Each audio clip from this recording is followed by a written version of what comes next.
is up? Welcome to the Stat Guy Show, episode number 38. Joining me tonight is the early front runner for Rookie of the Year, Mr. Damon Merchant. How you doing, sir? I'm doing good. How are you, man? I'm good, man. I'm good. Been a What's couple up? of weeks. Couple weeks, yeah. Not much, man. Just kind of showing up and showing out for my first year, I guess, so far. So Hell yeah, man. So looks like you're at your shop right now, huh? yeah, we came back home after Virginia. We did Ohio, where I seen you, and then we went straight to Virginia. And then it was, as soon as the finals was over, we started packing up and all that back to Oklahoma. I had to be at Yeah. work at 8 a.m. Monday morning. So it was a long ass drive. Back to work, yeah.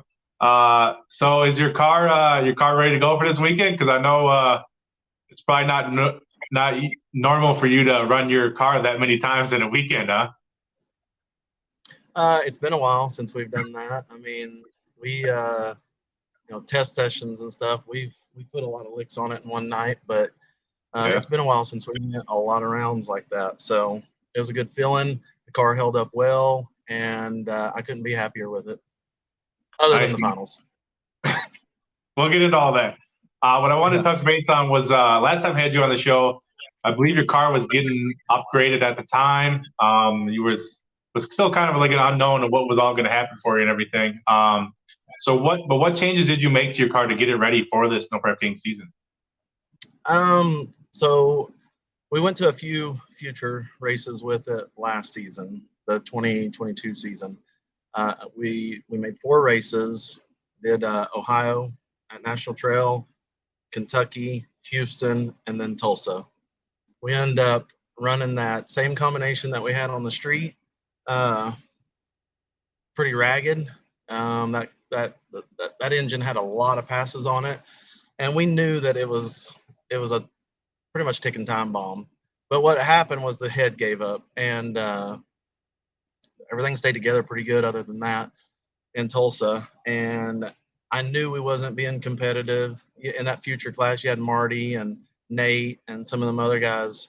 Manny was coming in with his car, and they're fast. And that little 540 with a 121 just wasn't going to keep up. We ran good for what it was, but that was about it. So then we made the decision to build a new engine. I got with Matt Benneman at MBE out of North Carolina, and I've been a fan of his for a while. Been following his YouTube videos forever, and got in touch with him through Mark, and we made a deal. We got busy on building a set of heads for it, and we built the combination around that big 9 484 bore space big block Chevy. It's what we know. It's what we've been using for a long time, and we felt like we could probably get a good handle on it pretty quick, and it was going to be make a lot more horsepower than what we had. Took the car to Brando Speed in Iowa, and they completely refront half the car. Not just the bars, but from windshield, firewall, forward, everything's brand new. Sent the struts off to Mark Smith in North Carolina, and told him what we were wanting to do. He made changes to our struts.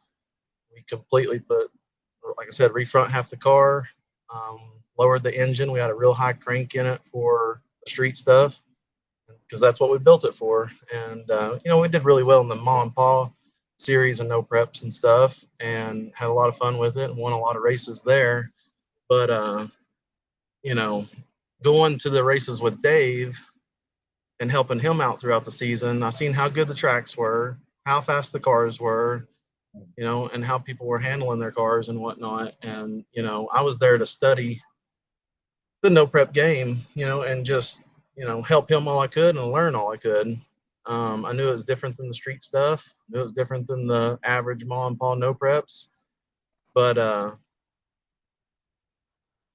from there, we got with Matt, put this combination together at Brand Racing Engines here in Oklahoma. And, I just took my time, studied my parts, and put together the best combination for the rules that, that I thought we could deal with. Yeah. And obviously it's working. Hell yeah, it is. I stepped up on Pro Charger. I went from the 121 to the 136 blower, the F3, and it has the same characteristics of the 121, but puts out more volume. So we knew we would need it with these heads. These heads flow like crazy. So, and I don't, really, other than that, it's except big block Chevy base, it's just pretty meat and potatoes, man. I mean, it ain't nothing crazy. It ain't a Noonan deal or Proline deal or anything. But I told you back then, last time I was on, that I wasn't really chasing what everybody else was doing. I wanted to do something different and something I believed in and something I knew we could make work. Right. We'll talk about that, Damon. So is there anybody else running a big block Chevy with the Pro Charger? I don't think so. You're the only one. I think the only one out there is Lutz with the twin turbos, unless maybe a screw blower car or something, but I don't think so. I may be wrong, but I haven't been paying a whole hell of a lot of attention to anybody else's stuff. That's another thing I try to do, man. I try to keep my head in try to stay focused on my game, not what everybody else is doing, and fucking do it how I gotta do it to win races. Hell yeah, man. Well, let's get into this year a little bit. Let's start with the Ohio race. And it started with the draft on Thursday night. Obviously you were drafted at Team Bodie. But so how was it? I want to know how it was for you. How was it standing there amongst 32 guys waiting there? I should say like almost 40 guys waiting to get drafted. So walking into that deal, I walked up there with some really heavy hitters that have been doing this for a long time. I feel like we've always been able to compete on the street, and I know that's where this originated from. So I feel like it was one of them deals where we knew how we compete at that level, but how could we compete at this level? And it was pretty strange walking in there with a lot of those guys. They've been super fast, where the combination I had before, I mean, we squeezed everything we could out of that 540 with a 121 and went 402, 401. Like we couldn't break into the threes. So you got a bunch of guys in there that's claiming they've run 370s, 380s and stuff. Yeah. Still to this day, don't know exactly what this combination can do, but apparently it's hanging with them. So, but on that note, wasn't quite sure if we was going to get picked or not. You know what I mean? And that was kind of a shitty feeling. I've played sports my whole life. I've done pretty well, and I've never been the guy that got picked last. So, so to be standing there and I was like, I text Lacey and was like, with no MPK experience and them not sure about people making every race, they don't know me, whether I'm going to do that. They don't know nothing about my new combination. I can't share data with anybody, and that was a big thing that was getting kind of tossed around. People wanting people on their team that has the same combination, and I can't offer that. But, we do have the knowledge of the street stuff. And you know what? I think that showed in Virginia when that starting line Saturday went to shit real quick, because Friday night was fast. And everybody, I mean, Lutz was like, I've ran the fastest draggy I've ever seen in this car. Well, Saturday it wasn't there. Yeah. Craig made a quick decision when we were probably 2-3 cars back to make a change, and he did, and it went right down Broadway, and we heard people knocking the tires off and everything else. So with that kind of knowledge, I was hoping that somebody, oh shit, whoa, You there? You there? Okay. You're good. Yeah. With that kind of knowledge, I figure we could be beneficial to a team, but I didn't know who knew that and who didn't. My boy Dave got a team, and I felt like if anybody was going to pick me up, it was going to be him. And it was pretty much completely out of left field that Bodie stepped up and picked us. Yeah, I was gonna ask you that. I've always liked Bodie's cars. Like me and Bodie Jr. I've talked multiple times. But I'm pretty much an acquaintance with anybody out there, other than the 405 stuff because I just hadn't been around. But my idea of it all was I can get along with anybody. I'm a team player. I'll help any way I can. And, it was one of them deals where when he called me up, hell yeah, let's do it. So that was pretty nerve-wracking. Yeah, I can imagine. I'm sure you could tell. You probably see it on my face if you paid attention. I was watching a lot of the guys' faces in that group. I was like, man, some of those guys are nervous as hell right now. Yeah. There's some sore ass dudes. Yeah, that didn't get. But I did know there was obviously Nate Saylor being a future guy getting drafted right away was surprising. But then I was sitting there watching the draft with my dad, and it was I think it was the third round. And Kyle Canyon and some of the other future guys started to get drafted. I'm like, huh. I bet you all the future guys are going to go now. And then pretty much that's what happened. All you guys pretty much went. Yeah, there were some hitters in future last year that just weren't getting a chance. Nate's car is ridiculous fast. It's got the best of the best everything on it. He's got the best of the best everything on the trailer. You know what I mean? So you would be almost crazy not to pick that guy. He showed up in Steele, Alabama when everybody was hauling ass down there, and made a big wager against Jim Howe when Jim Howe was killing it, and put a car or two on him. That's a statement right there. Yeah. And so I was not surprised that somebody got him really early, and Bodie was smart enough to do that. Mike Bowman is another one that got picked on our team. Bodie knows a lot about that guy, and everybody knows who he is. And I wasn't surprised that he went. And to be honest, the biggest surprise on our team was me getting picked. You know what I mean? Yeah. But, it's one of them deals. I said, I have no MPK experience. I, probably run the least amount of budget, team out there or whatever. It's literally me, my wife, and my neighbor. So it's, and we pull the same rig that we ran on the street and get a camper that's close to town. We rent it. That's how we do it. And it just doesn't cost me an arm and a leg. And I feel like I proved this weekend that we can compete that way. But anyway, going back to what you were saying, shocked that I got picked by anybody at that point. And, and it was Bodie, somebody that I've never even raced around or raced with. But, he told me right up front, I've always been impressed with you. I know you're hungry, and that's what I want. He wanted some dogs on his team. He wanted a bunch of hungry guys. And Nate's super hungry. Bobby's the same way. He's always been fast, but he's just been right there. And, he's good on TV. He's just a dog. He's always in it to win it. So I feel like we've heard a little bit rumblings that we've got an underdog team, but I don't feel like that in any way. I knew how I was going to run from testing. I was ready I didn't mind going late and ready to prove that we were going to be a hitter from the get-go. That was my whole plan the whole time, is to test good. I put a lot of pressure on Mark and Craig as we were testing to make sure we were hauling ass when we showed up, because I knew we had to make a statement quick, and I didn't want to fall behind. I didn't want to blend in with the rest of them that are struggling and shit. I wanted to come in and fucking put our foot down real quick and show that we were there for a reason. Yeah, and that was that your goal?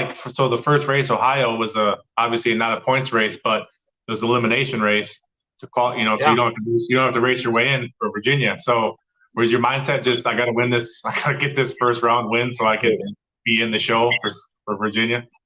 Absolutely. When we made our grudge passes against them, we had our team meeting after we were picked. We decided we were going to grudge each other, nobody else. Let's keep it within ourselves. I'm sure just like any other team did. And I went into those grudge races wanting to prove, not trying to kill the car, but wanting to prove that we were going to get down when people are struggling, and we wanted to get down as fast as possible and be a contender from the get-go. We had really good grudge races against Bobby and Bodie. And then trying to think.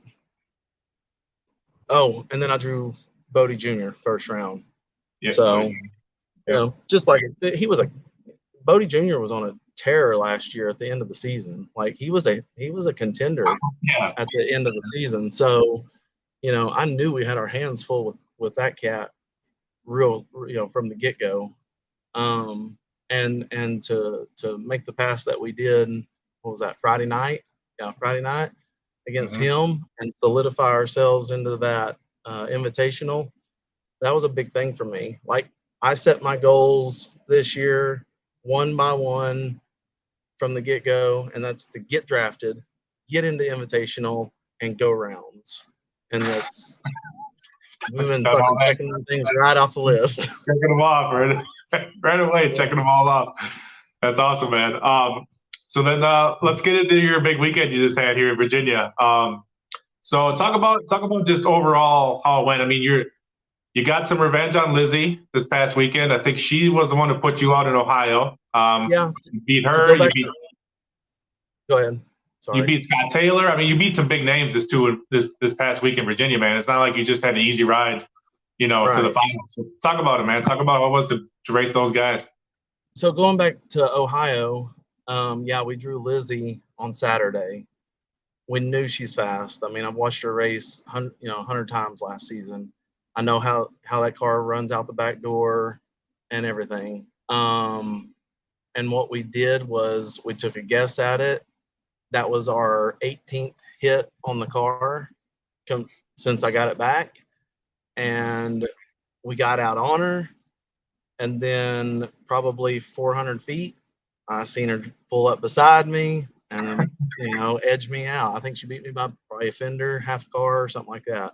Right. But we were ahead of her until then. And, I've raced Jerry Bird before, and I've seen that lockup come on and him just completely drive away from me with my old combination in Houston.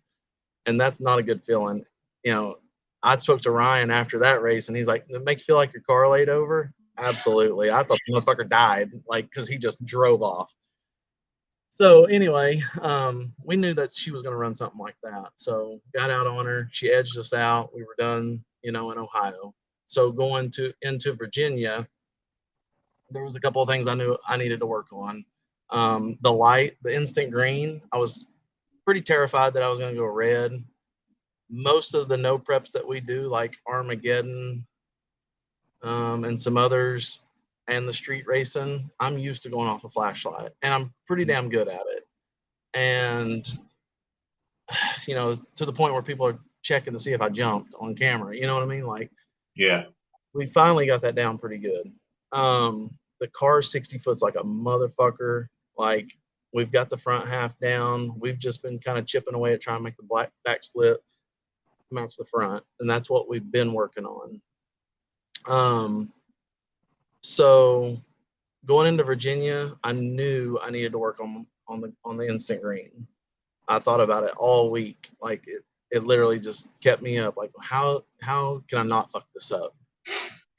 Dead late, whatever. And it was talked about. Like, it wasn't even no secret. So Sean, I think, even pointed out that, your boy's sleeping, Bodie, Yeah. So that really lit a fire under my ass.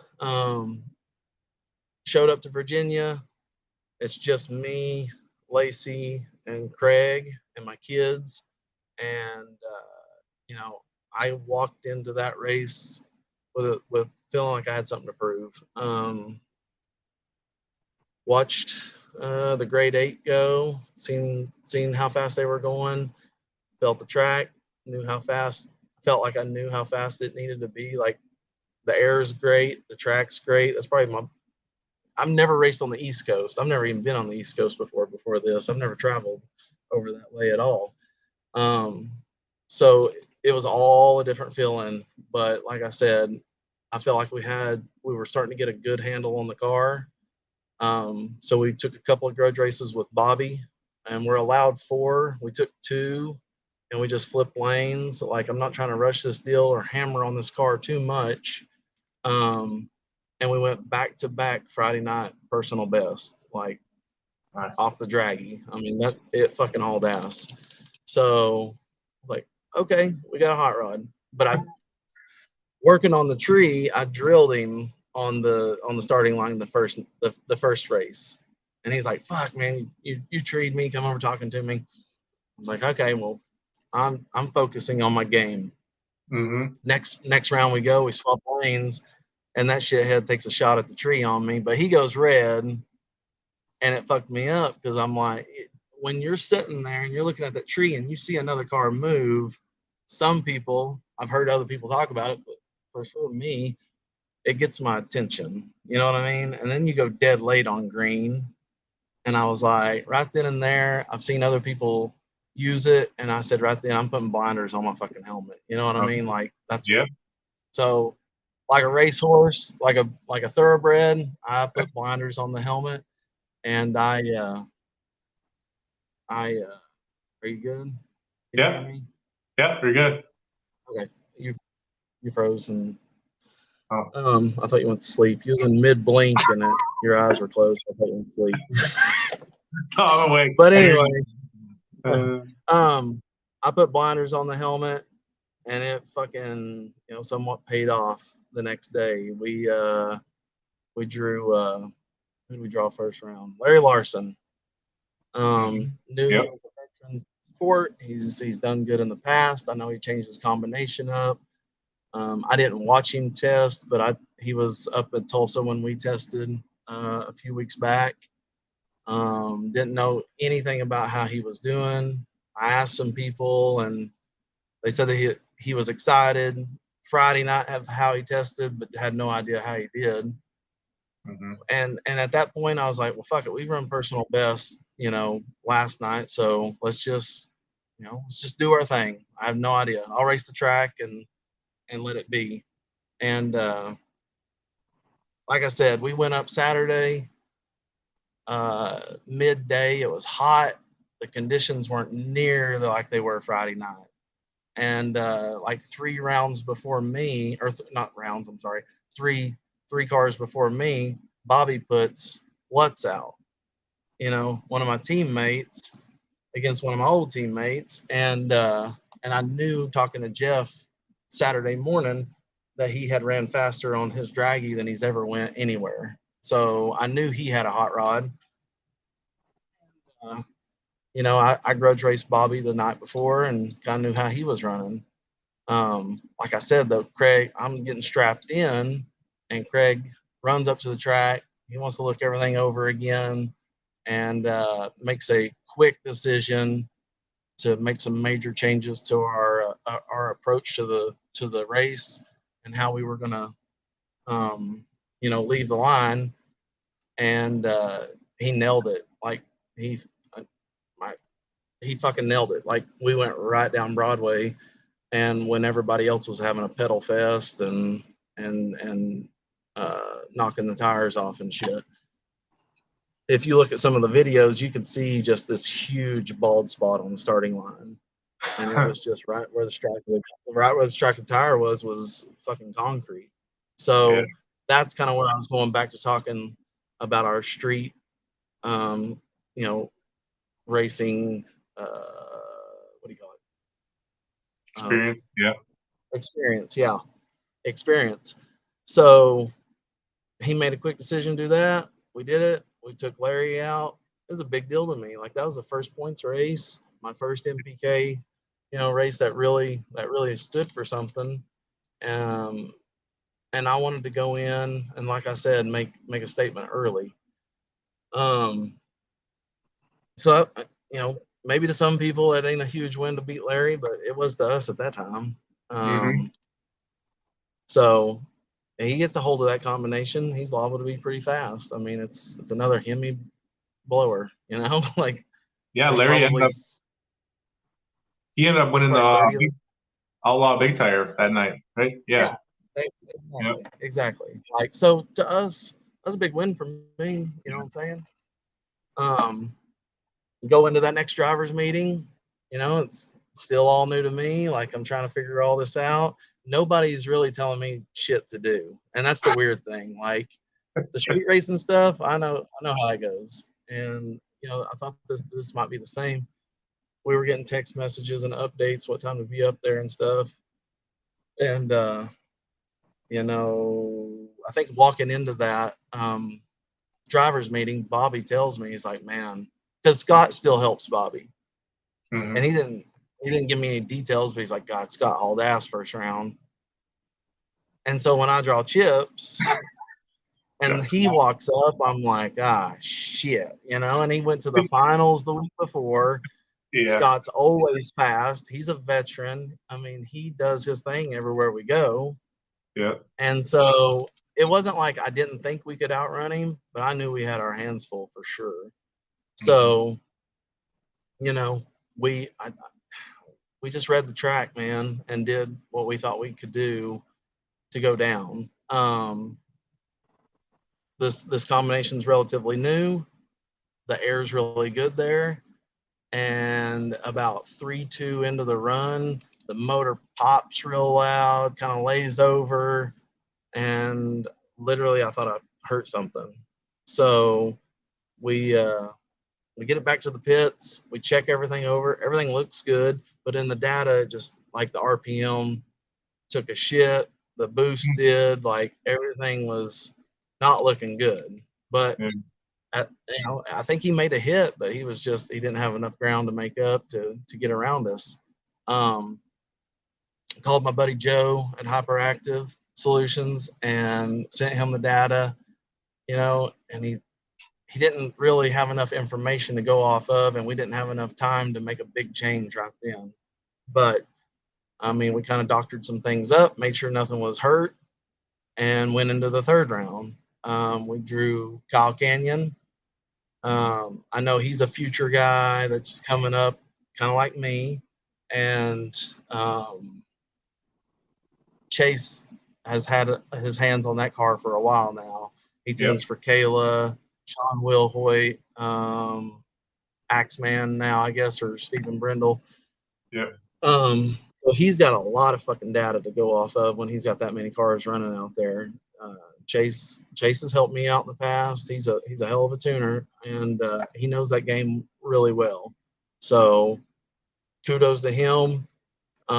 He was probably I hate to use the word scared, but that's the car. Like, up to that point, I didn't want to lose to him. You know, I know there's a Cinderella story, you know, a lot of times. Yeah. And I damn sure wanted that over Kyle, because Kyle was probably in the same position I was. Somebody new coming into this deal and trying to make waves. So I did not want to fucking lose that deal to him and that position and the points. And, you know, I just told Craig, like, I hope we got this thing figured out, but we need to haul ass here because Chase is going to make that car run.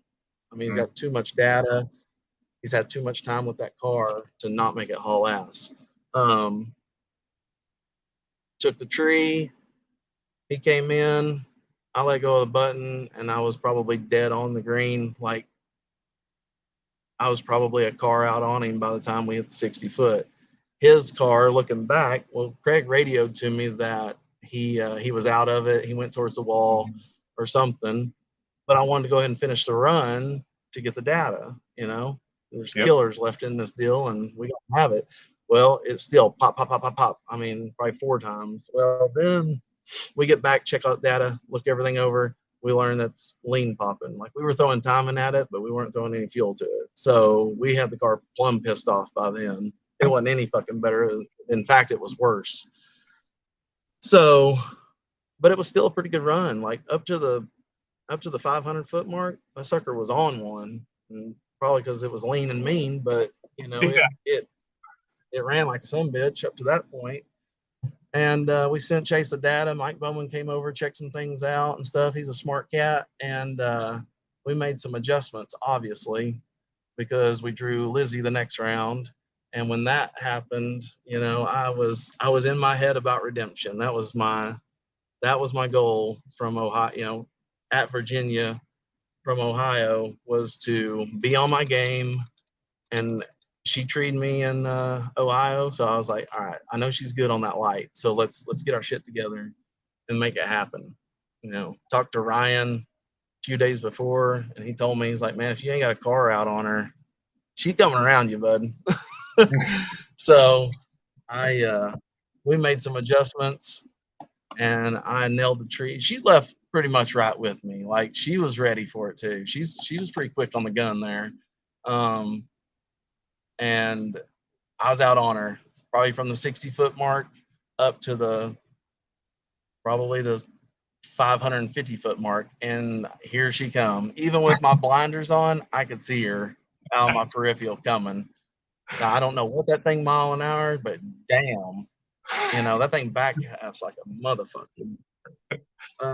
But we had just enough in it to hold her off, you know, and that's just the way it went.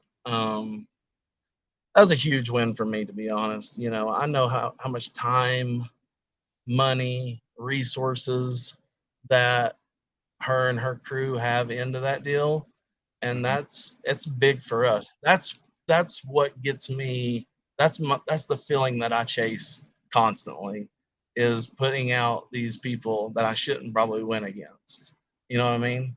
Yeah. The experience I have and the experience that Craig has, and no more resources than we do have, like, that's why I do this, to be honest. I'm competitive as fuck, and it's just one of them things where I'm always chasing that high, you know what I mean? So I don't know any other way to explain it. Just like last year when we put out Bad Fish, like, that was Drag Zine or whatever that magazine, you know, all of them, they were doing huge articles on that car, and Marty coming into this deal. And I'm not saying that he doesn't deserve the credit or whatever, but when you're not getting any recognition other than, you know, just being on the street show or something, right, and you race somebody like that with no more time or budget or crew, or, you know, whatever we may be lacking, horsepower at the time, it's good to lay one of those down every now and then. And that's, you know, and to be honest, I feel like that's what this was all built on. Like Chief and Sean and all them that were hustling the track guys, you know, to come out on the street and race. You look back at those Big Rob videos, that's where all this shit come from. And that's, we've never really talked about it, but that's the high that they were chasing constantly, to fuck up those high horsepower, high end cars that were out on the track, bring them out there and put them in their place real quick. I don't know. It's just kind of the blue collar grassroots guy that I am, to race those guys and put them out. And that Lizzie race was huge for me. Scott Taylor's race was huge for me. Every round was a big one for us. And I probably over celebrated every round. And it's not for TV. It's because of that, you know, that feeling that I get. So being a third round pick, surprisingly being a third round pick, and getting into this deal for my first season, you're damn right I got like a chip on my shoulder, or feel like I need to make up some ground and solidify ourselves into this deal. So, you know, that's the mindset that I have this season. And it, you know, we did really good in Virginia, and I'm not trying to, I won't lose that hunger, because it's, you know, it's always there. Right, for sure, man. Talk me through the final against Kai. So I originally, when I was watching the live feed, it didn't really explain. Nobody really explained anything. It pretty much looked like you timed out, and that was it. And I was like, okay, I guess he just didn't bump in any timeout. But today, today I had a bunch of fans send me videos from the starting line of the race, and I'm like, holy shit, there was a lot going on. Like it looked like you pulled in too far, and then Lutz was at I think that was Lutz who was trying to back you out, and then Boosted was grabbing him to say no, you can't do that. And then at the very end, there's a production guy like trying to stop. I was like, what the hell is going on? What all happened to that? It a lot was, going on. So I'll start this shit show from the start. It was a lot. It wasn't nerves. Like, you asked me last time what I've done before. I've done MMA and shit like that. When you fight half naked in front of thousands of people, a lot of shit don't bother you. It wasn't nerves or anything on my end. I mean, there's been a lot of stuff on there about, his crew fucked up and all this stuff. Lacey, and that's another thing. These girls being in here trying to be camera chase. Lacey's the most introvert person that you'll probably know out there. She does not give a fuck about TV or being on it. It's me trying to be like, in those passes, you never know what's going to happen. I like her being the last person I see at that time, And she's pulled me in hundreds of times. We probably made 1,000 plus passes with that car by now over the last 4 seasons, and she's done it hundreds of times. But anyway, I'll say this for her. Everything that we've done up to this point has been, like I said, very ma and pa and or street stuff. And she's never been on a track that came around that good. Right. Ohio wasn't nothing like that. It was fucking sticky up there. So I go up, do the burnout. When I'm finished with my burnout, I usually clear it out a little bit, make sure everything's good, checking everything as I'm putting it in reverse. And I noticed it was trying to die. RPM was taking a shit. I usually have that thing running around 1,200 RPM at idle ballpark, and it was trying to just tank like 600-700. So I'm like, okay, it's going fat, or something. Like I said, we haven't had that much time with this combination, so we're not 100% sure. And I've never been in error like that before. And this will probably all chalk up to rookie mistakes. I'm not denying that. I'll own that. But it wasn't just nerves. Like I've seen that over and over and over. Right. So as I'm backing up, listening to Craig, I've got to 2-foot this deal just to keep it running. And that's, if you're in a car like that, that's not an easy thing to do. Oh. Especially when you're listening to him, you're checking the vital signs on the screen, you're trying to keep it running. I'm backing up. I get it in the groove where he wanted me, throw it into neutral.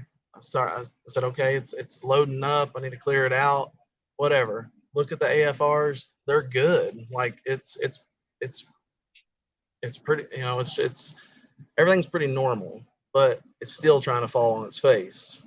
So I'm dealing with that in there. As he gets done, he's like, all right, pull up, correct this way. This is what you need to do. All right, you're good, dude. Up to this race, my microphone in my helmet hasn't worked. I can hear him, but I can't talk to him. So the last 20 passes I've got into, okay, and before the last 20 passes, I haven't raced in 11 months. Like since we were done with the street show and just going to help Dave and MPK, I haven't made hits in that car in damn near a year. So, it's just one of them deals where I got out of my routine. I'm not communicating with him at all. And let me think here. Oh, he comes in to make sure the draggy's set and everything. And I pointed at the O2s and I was like, good. He's happy with it. Anyway, so I start pulling into the beams. Well, as I'm coming in, she realizes she's stuck and she's got her front foot stuck where I need to go. Mm. At that time, she was she was into getting her foot out of the way before I ran over it, and her hand just kept waving. And with me having a 2-foot, I came in faster than normal. And I actually got just the tip of her shoe. I didn't get her toe, but I got the tip of her shoe pretty good. And like I said, 2 foot into the beam, I look up and my light's on. So at that time, I pull my foot off the gas as a natural reaction instead of just clicking it into neutral. As I'm trying to click it into neutral, it dies. Oh, At that point, I'm like, oh fuck, because I knew going into that I was gonna take a toll. Just like you watch Lizzie's pass, you watch Scott's, whatever. I just jump in and take a bulb, whatever. I don't give a fuck about staging. I told Lutz I'm probably just too stupid to realize if anybody's playing a game or not. I'd get a bulb and wait on them, or I don't. I may change strategies here and there, but that one I was like, fuck it. I know he's gonna go 1-2 real quick, and then I'm gonna wait and be when I'm ready, and then I'm gonna get in. It almost went just right, other than the fact that the fucking car ain't running. So that happens, and then Lutz walks up to the window, and I could tell in the video, watching the same video you watch, like he notices Lacey's having trouble. He notices that the car dies, and he comes up there to make an executive decision to stop the race. You know what I mean? Like, I'm exaggerating, but he was trying to help me out. He's like, hold up, what the fuck? We're about to not get a race here. I know that's how he was thinking. Yep. And but when he come up, I kind of thought, okay, they know and they're gonna call this off. But I'm in there frantically trying to fucking start this car. Like when this airs, I'm gonna look like a cartoon character in there, like fucking trying to figure out why it's not starting. So by the time Lutz is up there, I don't see Boosted grab him then, but I see him walk off, and I'm like, what the fuck? Well, I'm still in first gear from when I pulled into the beams. While he's standing there, I go, oh shit, I'm in first. So I pull it back into neutral, go to crank the car. I think it fired or it was cranking. I think it started though, but by then he's got 2 bulbs lit. He's on the brake. And if you watch that video, his light is green forever. It threw him off as well. And he's probably wondering what the fuck I'm doing. So he did nothing wrong. I seen some things where he double bulbed me. No, my dumbass went right in, and then he took his 2, just like we thought he would. Right. You know what I mean? So, nothing other than my car and Lacey getting stuck and not wanting to run went off the rails. I just couldn't get it started fast enough. I think it did start, and he was already on the brake, chugging on down the fucking track. So I just killed it, and that was the end of it, man. That was the end of my Cinderella story there for Virginia. Right. So it was just one of them deals where we had a few mistakes in a row that potentially cost us the race. I know his car was hauling ass. He took out some killers, but we did too. And nothing, man. You talk about a adrenaline dump. Like it was devastating. And then all of a sudden the car is surrounded by cameras. It's surrounded by people. And you played sports and shit. You played football. You don't want to take that helmet off after a state championship loss. You know what I'm saying? Yeah. That's exactly the way I felt fucking sick. But I sat there and got my shit together. Yeah. Got out, congratulated him. I don't even know what I said on the mic or in my interview or anything. It was just like, what the fuck did you just do? You know what I mean? It was devastating. Right. But congratulations to Kai. That was, he had a good showing in Virginia. He made it to the finals Friday night. He won it Saturday. He took out some hitters as well. Just like, he can't say he had an easy round or easy route to the finals, and neither did I. But I felt like it was a good race. I 100% felt like we were going to outrun him at the time. And it just kind of fell apart all in the staging, Yeah. And I don't chalk it up to inexperience or anything like that. The car was just too lean. Like I said, I thought it was going fat, but the AFRs looked good. But then I sent everything to Joe, and Joe was like, man, when that, and I think even Javi And Lutz said, man, when the air got good and it just wanted more fuel, and we weren't prepared for that. Right. So it was a bit of inexperience on our part, new combination, and not having my shit together inside the car whenever a problem came about. So just like the Lizzie race in Ohio, we learn from it, and then we come back and redeem ourselves. So that's what I'm looking forward to into going to Minnesota. We're in the grade 8 now, and Oh yeah. I'm looking forward to that race. Like when we get it, I'm not like going to show up and try to call him out or anything. He did nothing wrong, and he's got a fast hot rod. When it happens again, it'll happen, and we'll see if we can outrun him. Yeah. Well, the best thing, Damon, is obviously it's devastating when it happens. You know what I mean? I know what you mean. I know how you feel. But then you take a day, man, and you realize, you know what? Overall, like we had a really, It was a win for us before we even showed up at the finals. Weekend, 100%. It was his to lose, and I had everything to gain. Hell yeah.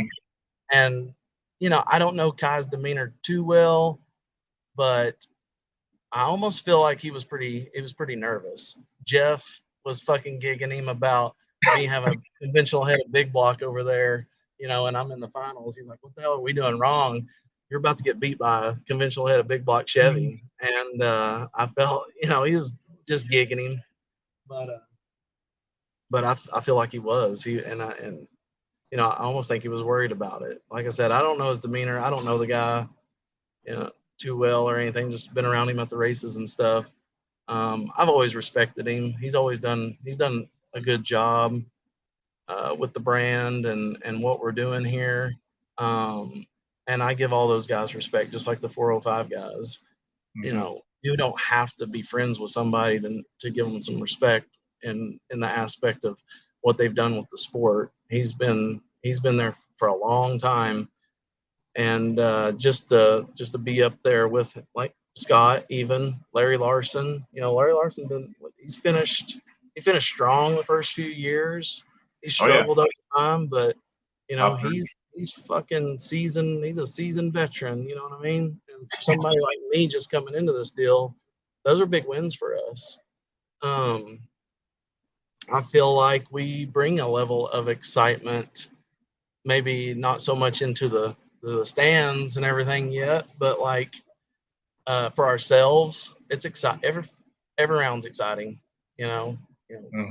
Like I said, Kyle coming out of Future, but I tell you what, out of all those that I raced, it was the scariest to lose to him because I didn't want to lose that position that we had as the underdog. You know what I mean? So I actually raced him in Houston last year, and he literally beat me by a bumper with my old combination.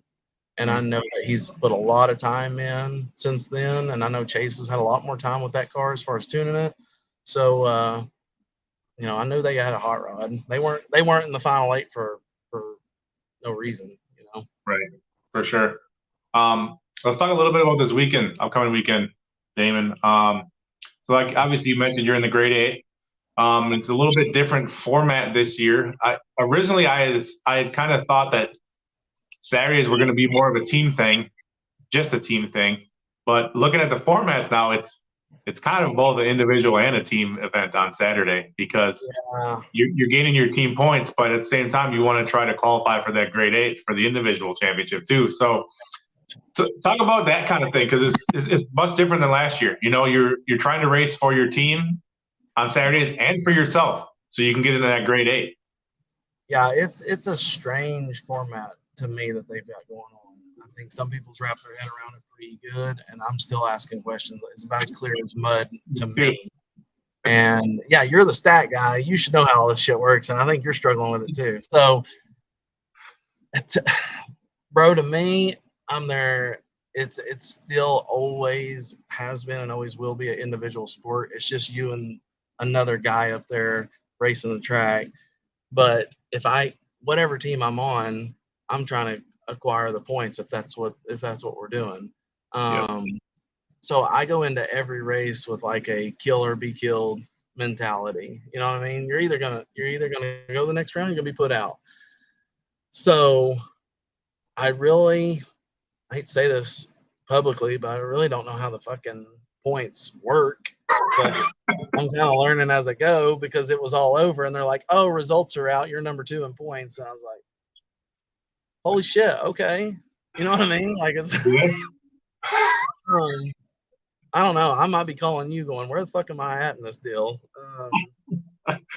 Hey, as long as you keep winning, you don't got to know what the points are, right? As long as you win, you're good.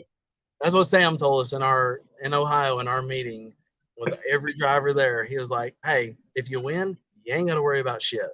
And I went back to the pits and I told my guys, they're like, "What'd he say?" I'm like, "If we win, we ain't got to worry about shit." And that's all I fucking told them because that's about as much as I comprehended.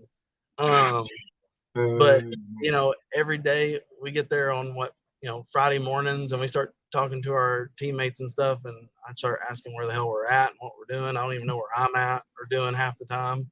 So, Nate's on top of that shit. I think he's our go-to when we need information or whatever. Yeah. He's good at numbers or something because he's pretty much on top of the shit. Me and Bobby are just kind of wandering around picking up their scraps and trying to haul ass. But it is what it is. Bodie's been a good leader. He's been behind the car every pass, and you don't really know that until you start watching videos and stuff. And that's fucking cool. Like that he's such a diehard leader and wanting to make sure that we do good, even though he's struggling right now. You know what I mean? He's got a good combination into that car. He's got to get some test hits in. I talked to him today. Like they may make some major, some minor changes and get to testing, and he'll contribute to the team. He already does as far as leadership. He's just got to get his hot rod lined out. So the points thing is kind of strange. Like for real, I didn't know that I was in the grade 8 until after I left, even though we went to the fucking finals. But I don't know how it works really, and I'm not one that's like, okay, can you explain all that? Because I didn't know how it works, but because I know I'm not. I'm just gonna. Yeah. No, that's awesome, man. I think this new format has really brought out. I mean, there's a lot of competition as it is, but it's really showing the competition now because I was looking at the stats today and so the race your way in for this weekend, there's like five guys that were in the top 10 last year and they are racing their way in this weekend.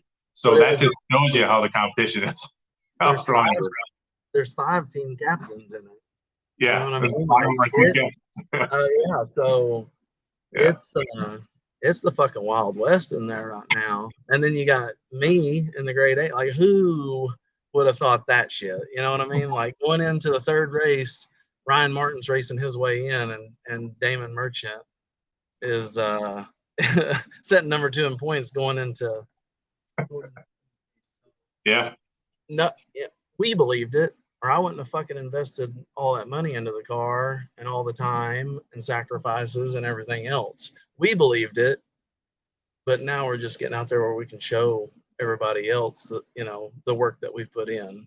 I don't give a shit how much money you have. I made that post about my rig and all that shit, not your average $500,000 rig. And it wasn't a dig at anybody that does it. It was just, I want to show people. Well, I've had so many people tell me, why are you doing that? Because you're never going to be able to compete, Mm-hmm. And to say this, Chief's also one that told me a long time ago, like when I went and raced Future last year, he's like, why the fuck you doing that? You're not going to go 380s or whatever. But lo and behold, like we were building another combination they didn't know about. But anyway, and I've had a lot of people tell me that we won't do that. And that's the worst thing you can tell me whenever it's time to show up, because I'll outwork any motherfucker out there. It's just the way it is, just the way I'm wired. And and I'll keep my day job and I'll come back and I'll work 3-4 days. I've been there 13 years and it's kind of a mom and pa oil field organization, and I haul ass back. I work my 3 or 4 days that I got to make sure shit's done. and then hit the road again. And if we got to drive 20 hours, me and Craig switching back and forth, we drive 20 hours and switch back and forth. We're going to fucking get it done, though. Yeah. Hell yeah, man. That's awesome. But that's how I got to do it right now. Like I said, it wasn't a dig at any of the personnel or the people out there. That was more for the people that said I wouldn't be able to do it, so right. Yep. Hell yeah. and it also shows, how many times have you heard, like, well, they're all rich guys out there and all that shit. Literally, I show up like a weekend racer, and I really am. Like I said, I work during the week, and then I go haul ass. We'll probably leave here Thursday and haul ass up to Minnesota, unpack our shit. We can have this car ready and the pits ready in an hour. You know what I mean? Yeah. I don't need a half a day to fucking set up. So I get why they do it a lot of times. I get that it's comfortable. I get that it's practical, or whatever you want to call it. But I also know it's gotten some motherfuckers in trouble trying to keep up with the Joneses, and then they don't put the money into the car, and then the car struggles and looks like shit out on the track. Yeah. And my whole idea, and what I told my wife and my crew guys and all that, is none of this matters if we don't look good between the beams and the stripe. You know what I mean? Like, Yep. first and foremost, the car's got to be fast. We got to be competitive. If we're gonna make a name for ourselves, we got to be competitive. Right. And that was my whole outlook on that. And that's, so for all you guys that are saying you can't compete because you don't have $1 million or whatever, you build a badass hot rod and show up on the weekends, and you can compete. Hell yeah. Hell yeah, man. You definitely are. You definitely are competing for sure this year. If you want, Damon, we'll take a couple quick questions. So I don't know if you can see the comments or not. No, I can't. Where? Oh, here we go. So you got any questions for Damon? I do got a stat for you, Damon. So I had to go back to the archives, but so not counting the first season of No Prep Kings, because everybody was basically, I guess, a rookie because it was the first season. But you are the first rookie since the beginning to make it to a final in your first 2 races, man. Sweet. I like that stat. Yeah, you like that one? That was a good one, huh? Yeah, thank you. Hell yeah, man. Awesome. Reaper came over and kind of said the same thing. He's like, dude, yeah, I don't think how I'm just over there packing shit up. Like, I lost. I'm licking my wounds. I'm mad at myself. And he comes over there and was like, why are you so down? And I'm not down. I'm just disappointed. We should have won that race. And he's like, dude, nobody has ever came in and did what you just did.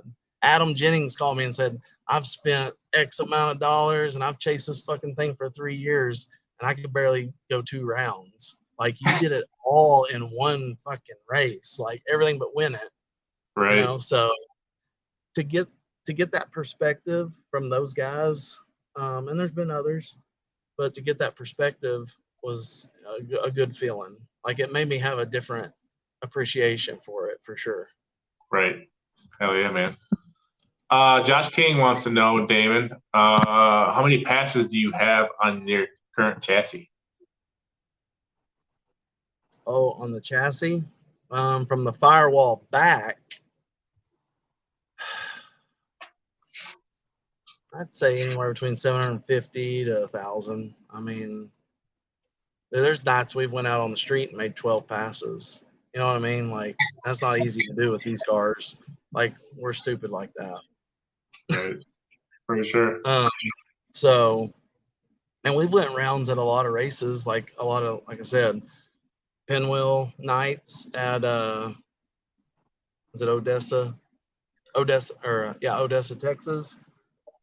The very first, that was the second no prep race ever. Let me try to get my hand right.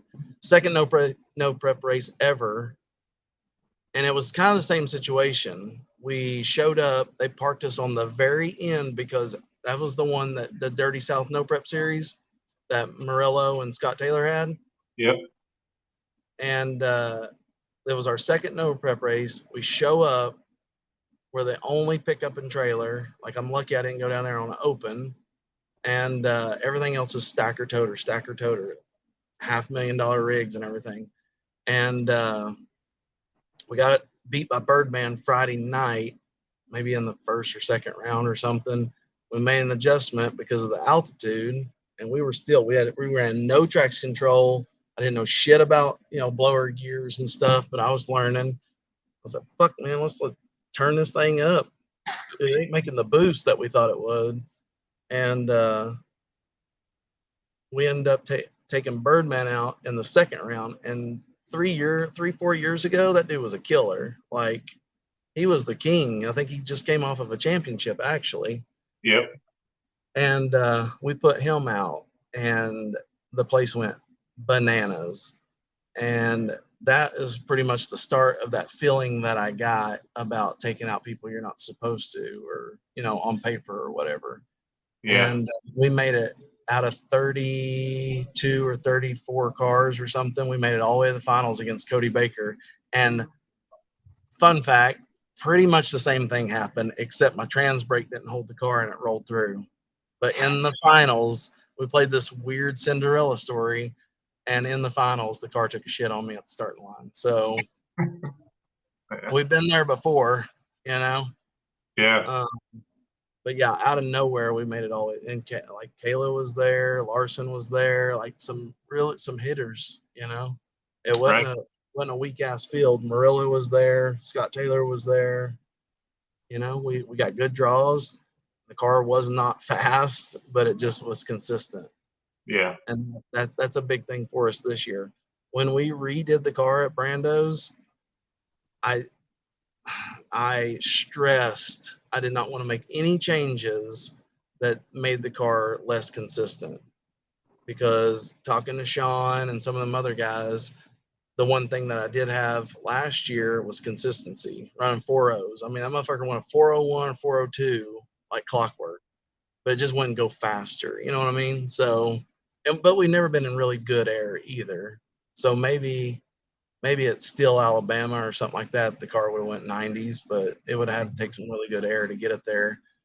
But it would do it every time. 1,000, 60 foots like crazy. But 990s, pretty consistent. And I was doing that with the Power Glide. Now we went to that 3-speed 400 from Mark Mickey and them. And boy, it pepped that blower motor up. You know what I mean? And really, the only reason I ran a fucking Power Glide is because that's all I knew and that's all I could afford at the time. So, I've done really well. Me and Craig have done really well with using, what do you call it, getting a lot out of a little. You know what I'm saying? So we take that same determination and knowledge, work ethic, whatever, into this, high horsepower, bigger blower, bigger motor combination. You know what I'm saying? So we're going to squeeze this thing for everything it's got and, keep going. We've been just chipping away at it. There's more in there.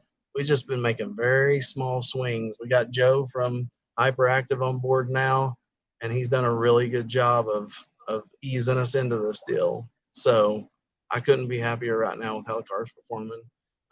Mark Nevis has got the chassis on point. Like I said earlier, I don't use any product or any people that I don't believe in. And Craig and Mark have been there since literally the bars started going in the car. So, and I'm not willing to change that. They know me and they know the car very well.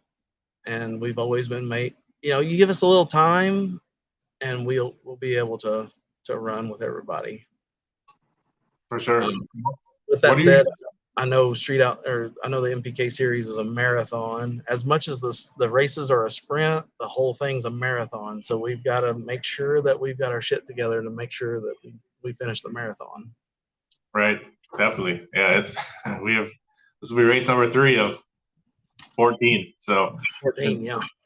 What are your thoughts about Brainerd this weekend? I know they don't have lights, so you're going to be racing daytime both days. How does that affect you in your car?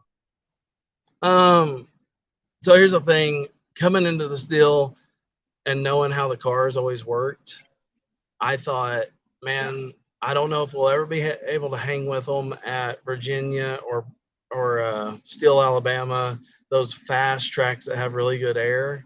Mm-hmm. So just a step back, and I was shocked that we were a contender at a really fast track. And we know it works on bullshit. Like the first time I took it to test was our local track at Thunder Valley. It's not good, but I wanted to do some shakedown runs before I traveled and did stuff because I wanted to get the stupid shit out of the way. And God, the car ran amazing down low and everything at that track. So I thought, we're going to shine at bullshit tracks. You know, when the track ain't there and it's not good, we're going to be a hitter. Yeah. It's the fast tracks I thought we would struggle at, to be honest. And obviously, Virginia's a very fast track. It's got good air. Everything about it is fucking fast. And, you know, I talked to Lizzie about it at Ohio, and she was like, yeah, that track, I know they've been on it a lot. And she said it's fast. So that kind of prepared me to be like, oh, fuck, okay, we're going to show up and everybody's going to be hauling ass. Mm-hmm. Well, we call it plot twist. We haul ass too. Yeah. So it was a big surprise to me that we would be able to compete when it came down to that. So going into this race, I heard it's really good. I heard the air is good there. Joe is from Chicago, so he's not far from it. And he's got a pretty good handle on the car now, along with Craig and what Craig does as far as power management and everything. That I'm more confident now going into this race than I was the last one. It doesn't mean I'm going to change anything or get comfortable. Like I said, I'm still hungry to get that win, but you know, I'm a little more confident in the car now, going into this race. So I've never been there. That's the thing. A lot of these guys have raced a lot of these tracks that we're going back to. I never have. I haven't traveled and raced anywhere. I've always raced regionally or, you know, Texas, Oklahoma. We went to Kentucky last year and did a real ma and pa no prep where I beat the Junkyard Studebaker, which a lot of people don't want to race that guy. I mean, he's fucking fast. I think he came to some outlaw big tire MPKs and won them. Like, but it was another point. It was another instance where the track wasn't good. It was, you know, they started us like 250 foot out, and there was no starting line there, and the car worked really good, and we outran his ass. So that was a big win for us. So coming into this deal, we'll do it like we always do. We'll check the air, we'll check the track, and you know, we may watch some passes go down. And to be honest, I need to get better at that. I know production wants us to be at the starting line watching shit, but when it's just me and Craig working on the car, like, I gotta, first and foremost, I want to win. And hold on a second. I want to win, so I put my time in to get my car ready, help Craig out, you know, on whatever he's doing, and that way we can make the next round. But I'll watch a few passes go down, and we'll see how it comes around. Like I said, I've never been there. I have no data on it, but you know, that's what we do. We show up and race weird places. So yeah, that's how it's going to be all year probably for you. Yeah. Right. Until Bowling Green, I've been at Bowling Green last year, but we shit showed there. Like, we had a pretty good race at Ohio. We put out a Badfish car and lost the Manny by like a car or two. We ran him really good last year. But anyway, went to Bowling Green and started having all kinds of trouble. So it was one of them deals where we've been on it, but we hadn't like competed on it. Right. Yeah, for sure, man. Well, hey, Damon. First off, I want to thank you so much for coming on the show tonight, man. Second time on the show, man. That was cool of you to do that. Wasn't I the third guest? Wasn't it Ryan, Dave, and me? Maybe you. I don't know. You were early. We have to look it up. We were kicking ass at that one. And, it was you reached out. It was during the 405 season. It was during when the show was airing. But like I said, I appreciate you coming on, man. It was awesome to see you do so well this past weekend in Virginia. I wish you the best of luck. I will be in Minnesota, so I'll be sure to come say hi to you again. And again, thanks, man. Appreciate it, and have a good night. Thank you. You too, man. Thank y'all. See ya. See ya.